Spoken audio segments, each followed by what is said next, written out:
नमस्कार, प्रणाम। आप देखना शुरू कर चुके हैं जन मुद्दा द जीरो मीडिया पर संवाद कार्यक्रम और मैं हूं अजय पटेल वाग्मी। आज का संवाद कार्यक्रम बहुत ही महत्वपूर्ण होने जा रहा है, क्योंकि जैसा कि मैंने आपको पिछले कई संवाद कार्यक्रम में विभिन्न क्षेत्रों की विभिन्न हस्तियों से मुलाकात करवाया और उनके विचारों को आप तक पहुंचाने का प्रयास किया। मित्रों, आज जो अतिथि हमारे साथ संवाद कार्यक्रम में हैं, उनका तो नाम आपने थंबनेल पर देखकर जान ही लिया होगा, फिर भी मैं आपको बताए देता हूं। गोरखपुर के शान। इस समय जब यूपीएससी का रिजल्ट निकलता है, उसके बाद से अचानक से गोरखपुर ज़िले में एक नाम बड़ी ज़ोरों से चर्चा में आता है, गौरव त्रिपाठी। यूपीएससी के 2022 के परिणाम में 226वां रैंक हिंदी माध्यम से लाकर गौरव त्रिपाठी केवल अपने सपनों को साकार नहीं करते हैं, बल्कि उन सभी पिछड़े क्षेत्रों में, पिछड़े शहरों में रहने वाले बच्चों के दिल में एक उम्मीद का लौ जलाते हैं कि हाँ भाई, आप भी सिलेक्ट हो सकते हैं। इसके लिए बस आपको अपने मेहनत और लगन से कार्य करने की ज़रूरत होती है। कैसा मेहनत, कैसा लगन, सारी बातें आइए आज हमें बताएंगे गौरव सर। बहुत बहुत स्वागत है सर आपका हमारे संवाद कार्यक्रम में। जय हिंद सभी को और बहुत बहुत आभार आपका। सबसे पहला प्रश्न यही कि कैसा लग रहा है सिलेक्शन होने के बाद, एक आईपीएस का लेबल अपने नाम के साथ चिपक जाने के बाद? सर, शुरू में तो 2-3 दिन तो ऐसा लग रहा था कि मतलब धरती आसमान अलग हो गई है। अब नॉर्मल फीलिंग वापस आ गई है। अब समय हो चुका है। अब लग रहा है कि हाँ भाई, हम लोग भी बहुत इंसान ही हैं, कुछ ऐसा खास नहीं है। और थोड़ा हो जाता है कभी कभार, आप बहुत बार मेहनत करते हैं, सिलेक्शन नहीं होता है। कई बार आप थोड़ा कम मेहनत करते हैं तो सिलेक्शन हो जाता है। तो अब नॉर्मल फीलिंग आ रही है। एक प्रश्न है आपसे कि पहली बार आपको कब ख्याल आया कि मुझे यूपीएससी करना ही करना है, और सीरियस रूप में आपको यह ख्याल कब आता है पहली बार? देखिए, जब आप अंदर आए होंगे गेट से, तो यहाँ पर एक गलियारा होगा, इधर आपने देखा होगा। तो गलियारे में ही पहले क्या थी, जनरल स्टोर की दुकान थी। तो मतलब मैं क्लास 11 तक, जब तक मैंने IIT-JEE की कोचिंग नहीं ज्वाइन की थी, तो मैं दुकान में बैठता था। तो जो मई जून का महीना, ये जो रिज़ल्ट वाला महीना है, इसमें बहुत एकदम धूम मची रहती थी कि ये बच्चा IAS बन गया, ये IPS बन गया, यहाँ पे जो है IIT-JEE में टॉप कर गया। तो ये सारे रिजल्ट बहुत धूम मची रहती न्यूज़पेपर में, क्योंकि दुकान में 2-3 न्यूज़पेपर रोज आते थे। तो वहीं से ख्याल आया कि कहीं हम लोग भी ऐसा कुछ करें, मम्मी पापा का नाम रोशन करें। माता पिता को देखते थे, खूब मेहनत करते थे ये लोग पूरे दिन। मतलब कई बार ऐसा होता था कि रात में 11-11 बजे तक दुकान पे, होली के समय, दिवाली के समय 12-12 बजे तक मतलब काम चलता रहता था। तो लगता था इन लोग का नाम रोशन करेंगे, ये जिम्मेदारी अपने अंदर है। तो वहीं से फीलिंग आई। और एज क्या रहा होगा? जैसे क्लास, मेरा पूछने का मतलब था कि किस क्लास में जब आप थे तब लगा कि अब मुझे यूपीएससी की तैयारी करना है, आपने यह अपना निर्णय आपने लिया? देखिए, जब 10th 11th में थे तो ये फीलिंग आ रही थी कि IAS PCS कुछ होता है। उस समय बहुत आइडिया नहीं था। तो ये था कि IAS PCS कुछ होता है, IAS PCS बनना है। जब अब इसका तैयारी करने का दिमाग तब आया जब IIT-JEE, क्योंकि उसके बाद क्या हुआ, पूरी तरह से फिक्स हो गया कि IIT-JEE का एग्ज़ाम देंगे, IIT में जाएंगे। जब IIT में चले गए तो फर्स्ट ईयर में ऐसी फील आई कि यार कुछ ऐसा ही करते हैं जो बचपन में सोच रहे थे, जो सपना था। अब वो मौका मिल गया, क्योंकि IIT रुड़की का, जो जहाँ से मैं पढ़ा हूँ, वहाँ का माहौल भी ऐसा था, बहुत सपोर्ट था, बहुत सपोर्टिव सिस्टम था, दोस्त बहुत अच्छे थे। तो लगा अब ये 4 साल जो समय यहाँ पे व्यतीत करना है, इसमें तैयारी करेंगे तो कुछ कर देंगे। तो वही फिर फ्लो में आ गया। तो मान के चलिए आपकी 16 साल या 17 साल की एज रही होगी, तब से ये दिमाग में आ गया था कि अब भिड़ जाना है पूरी तरीके से।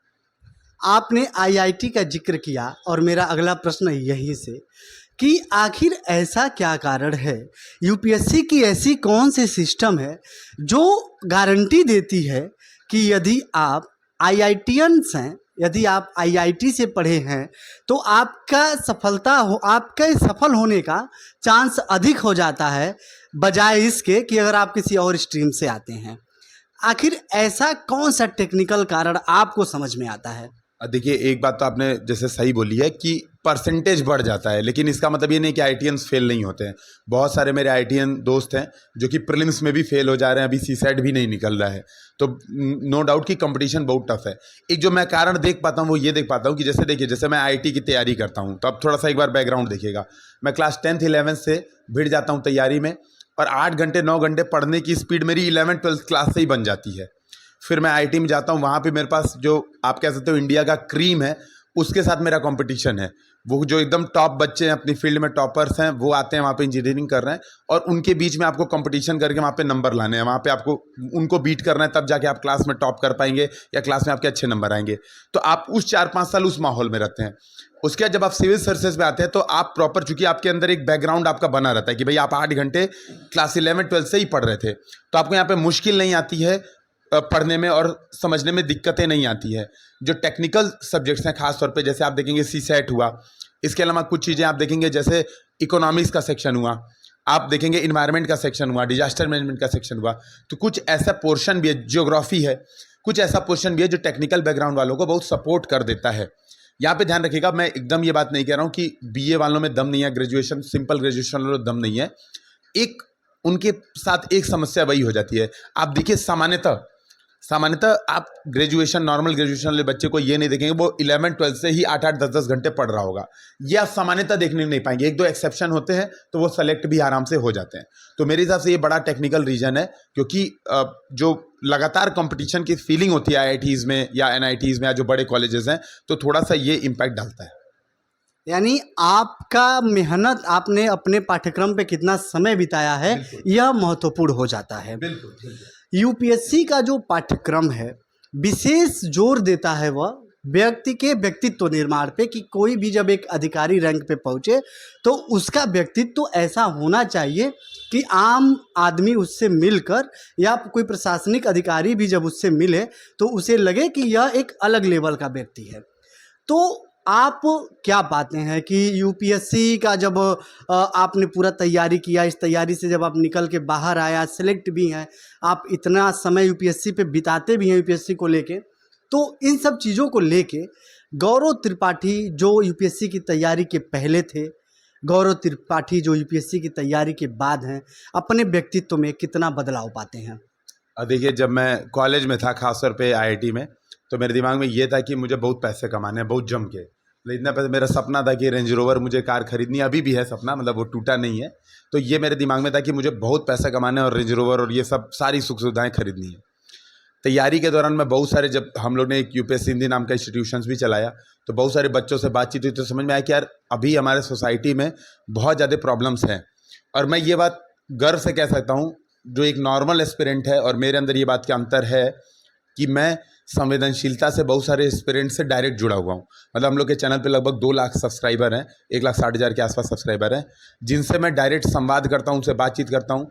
तो मुझे वो जो संवेदनशीलता वाला मूल्य है, जो समानुभूति है, आप कह सकते हैं एम्पैथी, कि सामने वाले व्यक्ति की परिस्थिति क्या है, वो चीज़ों को लेकर क्या सोच रहा है, ये परिवर्तन बहुत ज़्यादा है। पहले मैं ये नहीं सोचता था, पहले मैं अपने आप से मतलब रखता था, सामने वाला चाहे भाड़ में जाए, मुझे कोई फ़र्क नहीं पड़ता।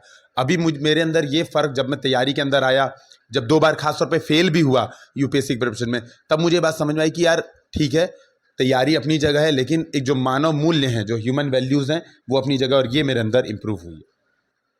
आपने अभी कहा कि मैं 2 बार असफल हुआ, और मेरा अब अगला प्रश्न यहीं से आ रहा है कि यूपीएससी की तैयारी आपने किया, इंटरव्यू तक गौरव त्रिपाठी पहुंचते हैं, फिर वहां से पता चलता है कि इस बार अपना सिलेक्शन रह गया।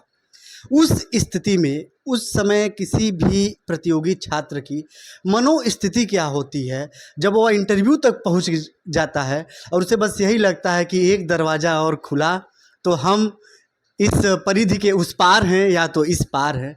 तो उस समय अपने आप, मतलब आपके दिमाग में क्या चल रहा होता है जब रिजल्ट आउट होते हैं और आपको लगता है कि नहीं, इंटरव्यू में नहीं हो पाया मेरा? देखिए, इसके लिए तो हम लोग साथ अच्छी बात है, आजकल हम लोग सोशल मीडिया के ज़माने में रह रहे हैं, तो मतलब मेरे पास तो प्रॉपर वीडियोज़ है कि जब रिज़ल्ट आया था लास्ट बार 2020 का, जब मैं इंटरव्यू दे रहा था, तो वो मेरे पास वीडियो भी रखा हुआ है। तो क्या हुआ कि रिज़ल्ट आया और लिस्ट में नाम नहीं था, तो सारे लोग रोना धोना, एकदम पीटना मच गया था कि इतनी मेहनत करने के बावजूद सिलेक्शन नहीं हुआ था।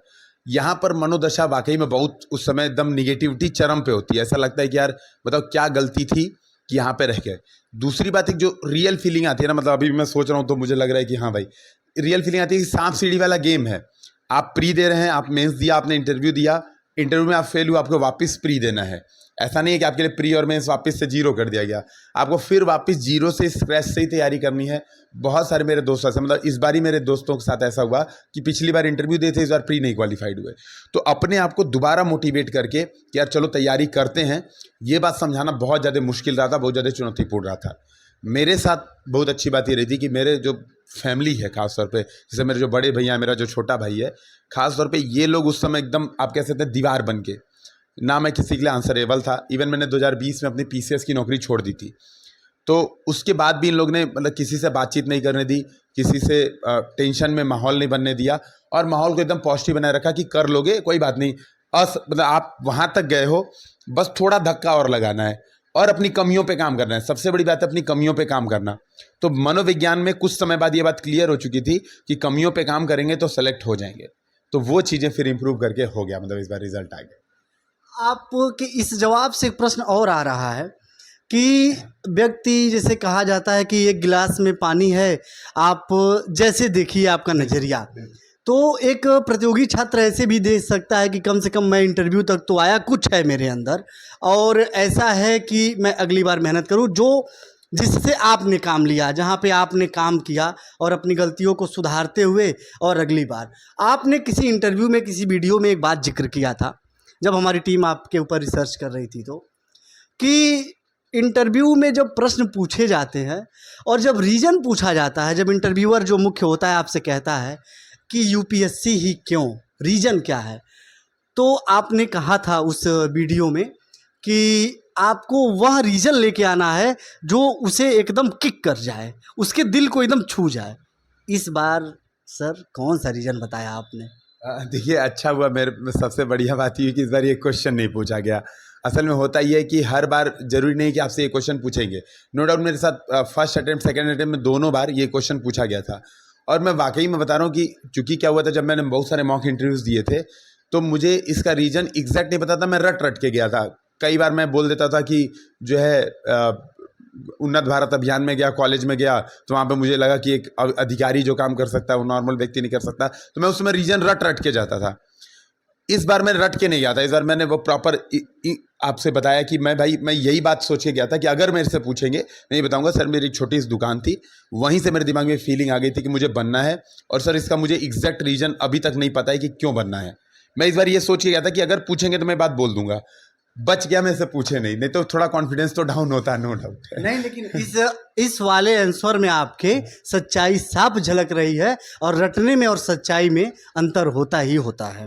अब सर एक क्वेश्चन आता है कि क्या जब हमारा देश इतना विकास कर गया है, आज पढ़ाई का ढर्रा, पढ़ाई का सिस्टम, सब कुछ बहुत बदल चुका है, इस माहौल में भी अगर कोई गांव के बड़ा पिछड़े इलाके में रहता हो, देहात में कोई लड़का हो, मेहनती लड़का हो, पढ़ने वाला बच्चा हो, और शहरों के इतने सारे जो हाई प्रोफाइल कहा जाए कोचिंग संस्थानों में अगर उसका मतलब वहाँ पहुँचने तक की भी उसकी व्यवस्था न हो, न पहुँच पाए तो क्या ऐसे हालात का भी अब भी कोई ऐसा लड़का, जैसा पहले कहानियाँ कही जाती थी, रिक्शे वाले का लड़का आईएएस बन गया, या किसी मोची का लड़का आईएएस बन गया, किसी आम आदमी का लड़का आईएएस बन गया, तो क्या अब भी कोई ऐसा बैकवर्ड एरिया में रहने वाला लड़का सपना देख सकता है? क्या यूपीएससी का पैटर्न में आप रह के, पढ़ के, पढ़ा के, क्या आपको ऐसा लग रहा है कि क्या अब भी उसके लिए संभावनाएं के द्वार खुले हुए हैं? ठीक है, मैं इस पर आपसे थोड़ा डिटेल में चर्चा करता हूँ। खास तौर पे जो आप कह रहे हैं ना, रिक्शे वाले का बच्चा बन गया, जो पहले का समय था उस समय और ज़्यादा मुश्किल था। उस समय जो रिक्शे वाला बच्चा था ना, बिना दिल्ली गए उसकी तैयारी संभव ही नहीं थी। वो भले से वो रिक्शा बेच के उसके पिताजी खरीदें या फिर उधार लेके, कर्जा लेके चीज़ें खरीदें, लेकिन दिल्ली जाना मजबूरी थी। क्यों? उस समय का जो कंटेंट मटेरियल था ऑनलाइन नहीं था। आपको द हिंदू 10 रुपये पर डे का खरीदना ही खरीदना है, चाहे आप रिक्शे वाले के बच्चे हों, चाहे आप ठेले वाले के बच्चे हों, चाहे आप खुद रिक्शा चलाते हो, वो आपको खरीदना ही खरीदना है। कंटेंट मटेरियल जो किताबें हैं, कॉपीज़ हैं, वो आपको खरीदना ही खरीदना है, चाहे आप कुछ भी हो जाए, आप पास कितनी भी गरीबी हो, कोई मतलब नहीं है। मेरे हिसाब से अगर कोई मेहनती बच्चा है, अब का समय आसान हो गया। क्यों? गांव में, मैं तो अभी बहुत यात्रा करता रहता हूँ, मैंने देखा बहुत दूर गांव में एटलीस्ट 4G नेटवर्क तो आराम से आ रहा है। 4G नेटवर्क आराम से आता है, 5G भी आसानी से आप जहाँ पे रहते हैं ग्रामीण क्षेत्र में 5G पकड़ता है, वहाँ पे एकदम बहुत अच्छे से 5G नेटवर्क आ रहा है। इंटरनेट की कॉस्ट मंथली अभी हो गई है 200 से 250 रुपये, ये मंथली इंटरनेट की कॉस्ट है। टैबलेट यूपी गवर्नमेंट फ्री में दे रही है। अभ्युदय योजना में आप स्कीम में रजिस्टर कराइए, आपको फ्री में टैबलेट मिलता है प्रॉपर, अगर आप ग्रेजुएशन लेवल पे हैं तो। टैबलेट से आपको सारी चीज़ें, द हिंदू से लेके कोई भी चीज़ें, आपको जो कंटेंट मटेरियल है, NCRTs हैं, सारी चीज़ें आपको PDF पे ऑनलाइन अवेलेबल हैं। अगर आप मेहनती हैं, बस एक चीज़ की आपको कमी होती है, वो डायरेक्शन की, कि ठीक है मेरे पास मटेरियल तो है, मेरे पास सारी चीज़ें हैं, दिल्ली में क्यों जाऊंगा, मैं इस वजह से जाऊंगा या मैं बाहर क्यों जाऊंगा कि मुझे गाइडेंस चाहिए, मुझे एक व्यक्ति बताए कि तुम्हें ये पढ़ना है, तुम्हें ये करना है, तुम्हें ये करना है, मैं तो इस वजह से जाऊंगा। और अब वो चीज़ें भी ऑनलाइन अवेलेबल हैं। तो अब आप देखेंगे बहुत सारे ऐसे यूट्यूब चैनल हैं जो आपको प्रॉपर बताते हैं कि ये कर लो, बहुत सारे ऐसे मोबाइल ऐप्स हैं जो आपको बताते हैं कि ये गाइडेंस है, ये चीज़ें कर लो। तो मेरे हिसाब से अभी ज़्यादा आसान है, आपको घर बैठे टेस्ट सीरीज, मतलब मैं आपको खुद बता रहा हूँ, मैं IIT से निकलने के बाद मैं सीधा घर आया, मैं दिल्ली नहीं गया, क्योंकि उस समय ये जो आप घर देख रहे हैं अभी, जो प्लस्तर है प्रॉपर चीज़ है, मिट्टी का घर था, दीवारें लगी हुई थी, दीवारों पे प्लस्तर नहीं था। जब मैं यहाँ से IIT से वापस आया था तो मेरी ही जिम्मेदारी थी कि मुझे इस घर को सही कराना था, लेकिन मैं जॉब नहीं कर रहा था। मैं छत पे ऊपर जाके प्रॉपर मैंने खुद ने घर पे रह के तैयारी की है। तो अब वो समय नहीं है कि आप सोचेंगे मुझे दिल्ली ही जाना, नहीं, दिल्ली से लौट के लोग अब घर आ रहे हैं, गोरखपुर आ रहे हैं। कोविड-19 के बाद जमाना पूरी तरह से चेंज हो गया है। अगर आपके अंदर क्षमता है, आप रियल गाइडेंस देखते हैं, तो आप आराम से घर रह के सेलेक्ट हो सकते हैं, लोग हो रहे हैं। अब अंतर मैटर करेगा मानसिकता, मानसिकता बहुत ज़्यादा जरूरी है। मैं आपसे बता रहा हूँ, डॉक्टर हमारे अब्दुल कलाम जी जो हैं पूर्व राष्ट्रपति, वो कह के गए थे कि चिड़िया क्या होती है, आकाश चिड़िया, जब जो नॉर्मल चिड़िया होती है, जब बारिश होती है तो क्या करती है, फड़फड़ाती है, अपना तुरंत खोजती है कि भाई किधर छुपे जाके। लेकिन जो ईगल होता है वो क्या करता है, वो बादलों के ऊपर उड़ने लगता है, वो कहता है भाई ठीक है बारिश तो नीचे होगी, और वो बारिश से बच जाता है। कुल मिला जुला के बस वो मानसिकता है कि आप दिल्ली नहीं जा पा रहे हैं, आप उसको समस्या के तौर पे देख रहे हैं, या उसको एक अवसर के तौर पे देख रहे हैं कि देखो मैं घर पे रह के फोड़ दूंगा। बस ये बात मुझे ऐड करनी थी। बिल्कुल गौरव सर, अगर हालांकि ऐसा संभव नहीं है, फिर भी इसको अगर हम मानवीय दृष्टिकोण से देखें, यदि आपको अपने गृह जनपद में एज ए IPS ऑफिसर कार्य करने का अवसर मिलता है, तो ऐसी कौन सी 5 चीज़ें होंगी जिस पर आप तुरंत कार्य करना पसंद करेंगे, जिस पर आप तुरंत बदलाव लाना पसंद करेंगे समाज हित हेतु? देखिए, अगर मुझे IPS मिलता है तो मेरे 2 चीज़ें तो मेरे दिमाग में एकदम बिल्कुल क्लियर है। खासतौर पे जो नौका विहार और आसपास का रोड है, वहाँ पे रैश ड्राइविंग बहुत ज़्यादा करते हैं। नए नए बच्चे हैं, वो बिना हेलमेट के, बिना उसके रैश ड्राइविंग बहुत ज़्यादा करते हैं। तो सबसे पहले तो मैं कोशिश करूँगा कि इन लोग को वाकई में मतलब सुधार की ज़रूरत है, इन लोग को समझाने बुझाने की ज़रूरत है। तो पहला तो मेरे दिमाग में ये रहेगा। दूसरा, मैं कोशिश ये करूँगा, पेट्रोलिंग, जो पुलिस पेट्रोलिंग है, इस पर कोशिश करूँगा, बहुत ज़्यादा मतलब काम की ज़रूरत है। तीसरा, मेरे हिसाब से पुलिस संवेदीकरण, जिससे पुलिस का जनता के प्रति इमेज और जनता का पुलिस के प्रति इमेज दोनों बहुत ख़राब है। ये मैंने देखा है। इवन मैं खुद गया था, मैं कंप्लेन करने गया था, अब थाने का नाम नहीं बताऊंगा क्योंकि यूट्यूब पे, हाँ, मैं खुद कंप्लेन करने गया था, तो जो दरोगा जी थे वो बैठे हुए थे आराम से, उठे ही नहीं। कंप्लेन रजिस्टर करने को कहे कि बाहर करा लीजिए। आप थानेदार हैं, जनता की समस्या सुनना आपका काम है, और आप जनता से इस तरह से बिहेव नहीं कर सकते। नो डाउट कि आपके ऊपर वर्क प्रेशर है, आपके पास 50 काम है, मैं इस बात को समझता हूँ, लेकिन ये संवेदीकरण बहुत ज़्यादा जरूरी है। और चौथा है फिटनेस। मैं ये चीज़ जो पुलिस डिपार्टमेंट में देखी है, फिटनेस की बहुत कमी है। जनरली आप देखेंगे बहुत सारे लोग पेट निकला हुआ है, अजीब सा तो निकला, अगर आपके अंदर कोई विशेष बीमारी नहीं है जिसकी वजह से पेट निकल जाता है, कोई प्राकृतिक दिक्कत नहीं है, तो मेरे हिसाब से इस पर काम करने की सख्त जरूरत है कि तोंद ना निकले, पुलिस लगे, एक स्मार्ट पुलिसिंग प्रॉपर हो। और वही जो 5वीं बात है, स्मार्ट पुलिसिंग, कि आप फेसबुक पे, व्हाट्सएप ग्रुप पे पीस कम्युनिटीज़ हों, लोग आपस में जुड़े रहें, कोई विवाद की स्थिति में वो जो बड़े लोग हैं वही लोग मामला शांत कर लें, पुलिस को बार बार भाग की जरूरत ही ना पड़े। तो मैं ये 5 मुझे लगता है मैं सोचूंगा। ये चीज़ें तो अभी भी होती हैं, जो पीस कमेटी वाली आपने बात की, किसी भी त्यौहार के पहले पुलिस इस कार्रवाई को करती है। चूँकि हम लोग मीडिया से तो कभी कभी हम इस चीज़ को कवर करते हैं, तो ये चीज़ होती रहती है, अभी भी होती रहती है। एक बात सर, कि यदि तैयारी व्यक्ति कर रहा है तो प्रक्रिया इतनी लंबी होती है कि कभी कभी मनोबल टूट सा जाता है। मोटिवेशन बरकरार कैसे कोई रखे? एक लेवल पे तो हमेशा मोटिवेशन सबका रह नहीं पाता है, तो कुछ ऐसे उपाय आपको जो समझ में आया हो अपने अनुभव के आधार पे? देखिए, मैं खुद इस मामले से बहुत जूझा हूँ और मैं बीच में एकदम ऐसा लग रहा था डिप्रेशन में चला जाऊँगा। 2019 में मैं 2019 में इंटरव्यू दिया था, तो मैं रिलैक्स था, ठीक है इस बार मेरा इंटरव्यू हो गया है, अगर नहीं हुआ सिलेक्शन तो अगली बार हो जाएगा। तो मुझे 2019 में बहुत ज़्यादा गम नहीं हुआ था। लेकिन जो 2020 का अटैम्प्ट था, जब मेरा इंटरव्यू के बाद रिजल्ट आया और मेरा सिलेक्शन नहीं हुआ, तो मैं एकदम टूट गया। मुझे लगा यार अब तो दुनिया कहाँ चली गई, मतलब अब तो मेरे से कुछ नहीं हो पाएगा, और मैं बहुत बुरी परिस्थिति में था। मुझे एक बात समझ में आई, आपको अल्टरनेटिव भी सोचने चाहिए। आप ऐसा नहीं कर सकते कि सिविल सर्विसेज ही देना और मुझे 40 साल तक, जब तक मैं सिविल सर्वेंट नहीं बन जाऊंगा तब तो मुझे लगातार सिविल सर्विसेज देना। नहीं, एक बार आपने एक लेवल की तैयारी कर ली, आपका क्लियर हो रहा है कि आप बार बार प्री निकाल ले रहे हो, आसानी से आप मेंस दे ले रहे हो, आप इंटरव्यू निकाल ले रहे हो, तो आपकी बात समझनी पड़ेगी कि अब आपको 18 घंटे, 10 घंटे, 12 घंटे पढ़ने की जरूरत नहीं है। अब तैयारी में आपको केवल 3 से 4 घंटे चीज़ों को रिकॉल करने की जरूरत है, बस चीज़ों से जुड़े रहने की जरूरत है। इसके ज़्यादा आपको तैयारी की जरूरत नहीं है। और बाकी का जो समय 5 से 6 घंटा आप इनकम पे जोर दीजिए। मैं सभी से बात कहूँगा, जब आप आर्थिक रूप से सशक्त होंगे, जब आपको घर से बार बार पैसों की जरूरत, मांगने की जरूरत नहीं पड़ेगी, जब आपके पास इतने पैसे होंगे, आप इतना अर्निंग कर सकते हैं कि आप घर बनवा दिए तुरंत, आपका मुंह उठा, आप गए कार खरीद लिए।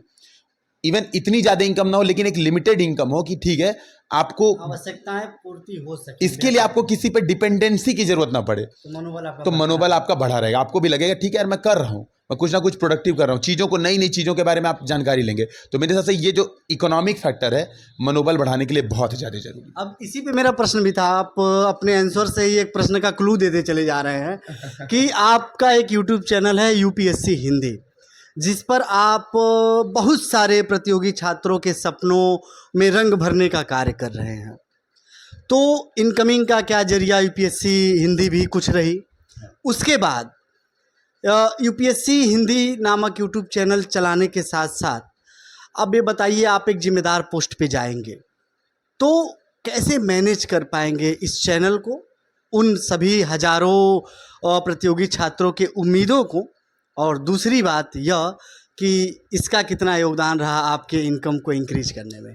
देखिए बिल्कुल, मतलब यूपीएससी हिंदी, मैं वही कह रहा हूँ कि यूपीएससी हिंदी ने एक तरह से आप कह सकते हैं एक व्यक्ति को डिप्रेशन से बचाया है, तो सबसे बड़ी बात है। और एक पूरी मतलब टीम, अभी हम लोग यहाँ लगभग 100 लोग, ये यहाँ पे आप समझिए कि काम कर रहे हैं प्रॉपर, 100 लोग टीम के सदस्य हैं और जुड़े हुए हैं, उनकी अर्निंग भी इससे चल रही है प्रॉपर और बढ़िया इनकम चल रही है। तो यूपीएससी हिंदी ने नो डाउट बहुत ज़्यादा सपोर्ट किया है।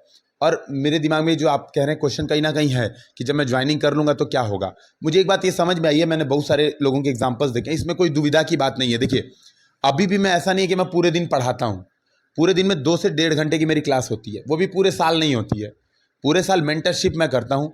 मेंटरशिप करने के लिए गवर्नमेंट आराम से अलाउ करती है। इवन जो उत्तर प्रदेश सरकार की अभ्युदय योजना है, आप सुने होंगे अभ्युदय योजना के बारे में। अभ्युदय योजना में सरकार खुद कहती है कि जो सेलेक्टेड कैंडिडेट हैं वो लोगों को पढ़ाएं, वो जाके लोगों को पढ़ाएं, समय निकालें और पढ़ाएं। तो मेरे हिसाब से वो मेंटरशिप वाले जो काम है, जो मैं खूब मन से लगा के करता हूँ, बहुत सारे एसडीएम डीएसपी इस बार हुए हैं उससे सेलेक्ट, वो मैं हमेशा करता रहूँगा जब तक कि प्रॉपर ऐसा कुछ नोटिस ना आ जाता, ऐसा बताया नहीं जाता, या फिर मैं जब इसका आप कह सकते हैं डिस्क्लोजर करूँगा, जो भी डॉक्यूमेंट होगा ईमानदारी से काम करूँगा, इसमें कोई छुपी हुई बात नहीं रखूँगा। अगर वहाँ पे आता है कि नहीं आप ये काम नहीं कर सकते, तब मैं डिसीजन लूँगा कि मुझे फिर क्या करना है। क्या मुझे अपनी जिम्मेदार जो अभी मेरी आईपीएस की पोस्ट है इस पे रहना है, या मुझे यूपीएससी हिंदी को कंटिन्यू करना है। तो ये मैं तब के ऊपर सोचूंगा। अभी तो मैं दोनों काम को साथ में लेके चलूंगा जब तक भगवान ने शक्ति दी है। जब हमारे प्रधानमंत्री 4 घंटे 5 घंटे सो के काम चला सकते हैं, मैं भी चला सकता हूँ। और अभी पिछले 1 महीने से लगभग मैं इतना ही सो रहा हूँ, तो 4-5 घंटे से ही आप देख सकते हैं आंखों के गड्ढे, तो आपको दिख ही जाएंगे। तो ऐसे ही चल रही है। सर, हमारे कुछ स्टूडेंट हैं, उनका क्वेश्चन था आपसे कि 17-18 घंटे पढ़ाई करने के बाद भी यदि सिलेक्शन नहीं होता है तो क्या करे, पहला क्वेश्चन। दूसरा, अगर किसी लड़के के पास जिम्मेदारियों का बोझ सामने एकदम मुंह बाए खड़ा है और उसके पास समय कम है, तो वह कैसे जल्दी से सफलता प्राप्त कर सके, ऐसा कुछ जो आपको समझ में आता हो? देखिए सबसे पहली बात ये 17-18 घंटे पढ़ने की एकदम ज़रूरत नहीं है, ना मैं रिकमेंड करूँगा, और बिल्कुल नहीं है एकदम। मतलब आप कह सकते हैं ये पूरी तरह से हवा बनाया जाता है सिविल सर्विसेज एग्जाम का कि 17-18 घंटे पढ़ने की जरूरत नहीं है। 8 घंटे से ज़्यादा व्यक्ति पढ़ ही नहीं सकता सही से। आप स्टॉप वॉच लेके अगर पढ़ रहे हैं और अगर आपने 8 घंटा क्लिक कर दिया स्टॉप वॉच पे, आपको उसके बाद 1 मिनट पढ़ने की जरूरत नहीं है। इस 8 घंटे से साल भर की तैयारी करेंगे, आपका आराम से हो जाएगा। मेरा ही खुद देखेंगे आप, पहली बार भी प्री निकला था, दूसरी बार भी निकला है, इंटरव्यू दिया हूँ, तीसरी बार भी इंटरव्यू दिया हूँ, बस सिलेक्शन से थोड़ा थोड़ा रुका हूँ। उसमें पढ़ाई के घंटों की समस्या नहीं थी, जो अब तक 2 बार असफल रहा हूँ, घंटों की वजह से प्रॉब्लम नहीं हुई थी। प्रॉब्लम किस वजह से हुई थी? ऑप्शनल की वजह से। तो स्ट्रेटेजिक एरर थी, इस वजह से सिलेक्शन नहीं हो रहा था। तो ये बात तो पहले तो उन बच्चों को मैं क्लियर कहूंगा कि 18 घंटे मत पढ़िए, 8 घंटे पढ़िए, 8 घंटे अदर काम करिए भाई, घूमिए फिरिए, स्विमिंग करिए, चेस खेलिए, कुछ अपनी हॉबीज डेवलप कीजिए। बिल्कुल अपनी हॉबीज, अपने आप को इंसान बनाइए, न कि केवल पढ़ाकू व्यक्ति बनाइए। तो पहली बात तो ये। और आप 1 साल अगर प्रिपरेशन करते हैं तो आपका काम बन जाएगा। दूसरी बात, जैसे ये कह रहे हैं कि समय कम है, देखिए एक चीज मैं बोलूंगा, झूठ नहीं है, जो बात है वो साफ है, बेबाकी से बात बोलूंगा। सफलता का शॉर्टकट नहीं है, कोई ऐसा मंत्र नहीं है कि आप मंत्र मार देंगे, आपका समय नहीं, आप 1 घंटा चाह रहे हैं मैं 1 घंटा पढ़ के एग्जाम निकाल दूं, ये संभव नहीं है। देखिए ये भी संभव नहीं है। हाँ, एक चीज है कि मान लीजिए आपके घर पे जिम्मेदारियों का बोझ है, आप जिम्मेदारी, वो फर्स्ट प्रायोरिटी है आपकी, और आपने डिसाइड कर लिया, आपको प्रायोरिटी सेट करनी पड़ेगी कि क्या आप घर की जिम्मेदारियों को फर्स्ट प्रायोरिटी लेना चाहते हैं या आप पढ़ाई को फर्स्ट प्रायोरिटी लेना चाहते हैं। तो बाकी चीज सेकेंडरी हो जाएंगी। तो मान लीजिए आपने डिसाइड किया कि घर की जिम्मेदारी मेरे लिए फर्स्ट प्रायोरिटी है, क्योंकि वो मुंह बाय खड़ी है एकदम सामने, और आपको 2 से 2.5 घंटे ही डेली मिल पा रहा है। तो सीधी बात है, आपका टारगेट ये नहीं होना चाहिए कि मुझे अगले साल ही एग्जाम देना है, नहीं। सीधी बात है, अगर आपको 2-2.5 घंटे पढ़ने को मिल रहे हैं तो आपको 2 साल 2.5 साल का प्रोसेस रखना चाहिए कि मैं 2-2.5 साल में कोर्स कंप्लीट करूंगा प्रॉपर, और मैं फिर एग्जाम दूंगा। क्योंकि वो चीज मैं वही कह रहा हूं, उसका कोई शॉर्टकट नहीं है। आप सोचे मैं बिना सिलेबस पढ़े, मैं बिना एनसीईआरटी पढ़े मैं सीधा एग्जाम लिख दूं, तो वो मेरे पास जादू नहीं है, वो कहीं पे फिर बाबा को ही दिखाना पड़ेगा, बाबा लोग ही बता पाएंगे।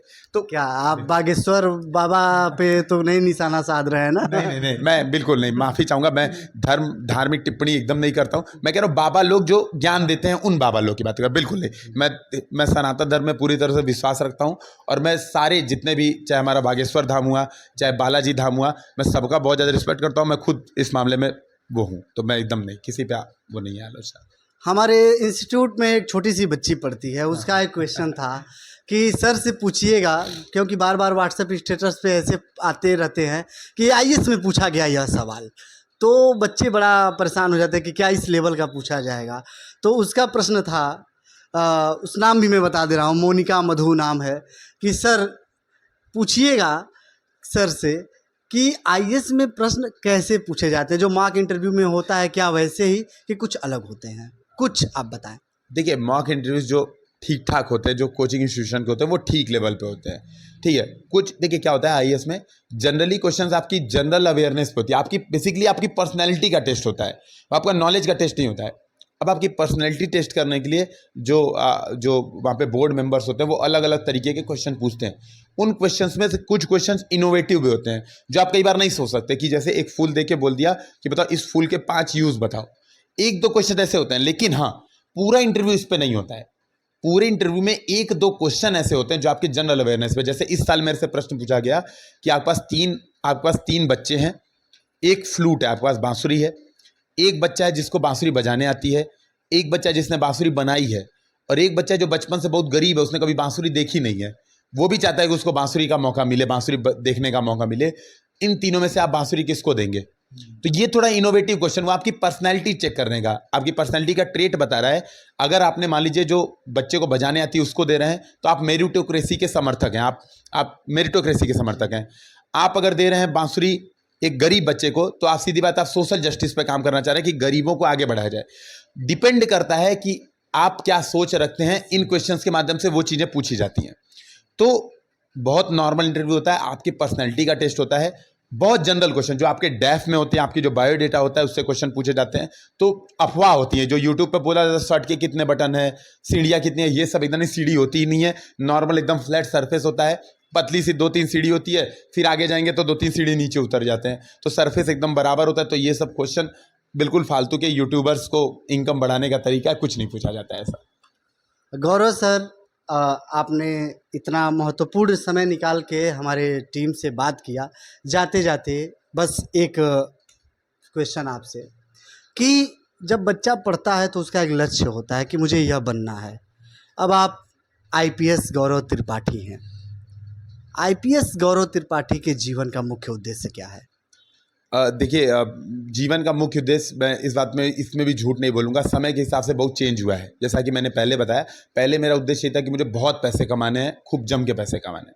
अभी मुझे लग रहा है कि अभी मेरे जीवन का उद्देश्य थोड़ा सा चेंज हुआ है अभी मेरे, और हो सकता है कि समय के साथ फिर से कुछ चेंज हो। परिवर्तन समाज का नियम है, समय का भी नियम है, ये बात तो मानना पड़ेगा। अभी के हिसाब से मेरे जीवन का मुख्य उद्देश्य यही है कि मैं सुख शांतिपूर्वक अपना समय 100% एफिशिएंसी के साथ व्यतीत करूं। जो काम मुझे सौंपे गए हैं, जो भी काम मेरी जिम्मेदारी है, वो मैं 100% अपने मतलब पूरे समर्पण निष्ठा के साथ कर पाऊं। अभी उद्देश्य यही है। उसमें चाहे किसी का हित हो रहा हो सकता है कई लोग को उससे समस्या हो रही हो, लेकिन मेरा उद्देश्य अभी के लिए यही है। हो सकता है समय के साथ चेंज हो। जाते जाते विद्यार्थियों को एक संदेश, आदर्श समाज कैसा होना चाहिए, जो हमारा मोटो है हमारे चैनल का, समाज को या विद्यार्थियों को या जो पेरेंट्स हो उनके लिए ही कोई एक संदेश जो आप देना चाहें। एक संदेश यही दूंगा कि कभी भी एंड मत मानिए किसी चीज़ को। अगर आप प्रतियोगी परीक्षा की तैयारी कर रहे हैं, इवन माता पिता या कोई भी, तो कभी भी उस प्रतियोगी परीक्षा को एंड मत मानिए कि यही अंतिम है। नहीं, अगर उसमें बच्चा फेल हो रहा है तो भी उसका उतना ही सपोर्ट कीजिए जितना वो पास होता तब उसका सपोर्ट किया जाना चाहिए। बच्चा निश्चित ही आने वाले समय में बहुत अच्छा प्रदर्शन करेगा। पूरे समाज को इस बात को सपोर्ट की जिम्मेदारी होती है कि पैनिक माहौल ना क्रिएट करे। हम यूपीएससी या यूपीपीसीएस या इवन आईआईटी जेईई के एग्जाम को इतना ज़्यादा ग्लोरीफाई ना कर दें, इतना ज़्यादा इसकी महत्ता ना बता दें कि बच्चे फ्रस्ट्रेशन में सुसाइड करने भाग जाएंगे। भैया हमारा सिलेक्शन नहीं हुआ तो अब हम चलो भागते हैं सुसाइड करने, रोने लगे, पीटने लगे। एफर्ट करने के बाद बच्चे परेशान हो रहे हैं, तो कहीं ना कहीं हमारे समाज की ये चुनौती है, हमें ये मिलजुल के दूर करनी चाहिए। मेरा यही संदेश है। तो मित्रों, यह थे हमारे साथ यूपीएससी में 2022 के परीक्षा परिणाम में 226वीं रैंक लाकर और बच्चों के अंदर एक नई किरण जगाने वाले गौरव त्रिपाठी जी। अब संवाद कार्यक्रम के अगले एपिसोड में आप किस शख्सियत से मिलना चाहते हैं, कमेंट बॉक्स में लिख के ज़रूर बताइएगा। और यह भी बताइएगा कि इस इंटरव्यू को सुनकर आपको क्या समझ में आया, या आप इससे क्या सीख पाए, या आपके कोई प्रश्न भी हो जाएं तो वो भी आप ज़रूर नीचे कमेंट बॉक्स में लिख दीजिएगा। हम उस प्रश्नों का जवाब फिर से गौरव सर से लेने का प्रयास करेंगे। तब तक के लिए बहुत बहुत धन्यवाद। देखते रहिए जन मुद्दा द जीरो मीडिया पर संवाद कार्यक्रम। मैं हूं अजय पटेल।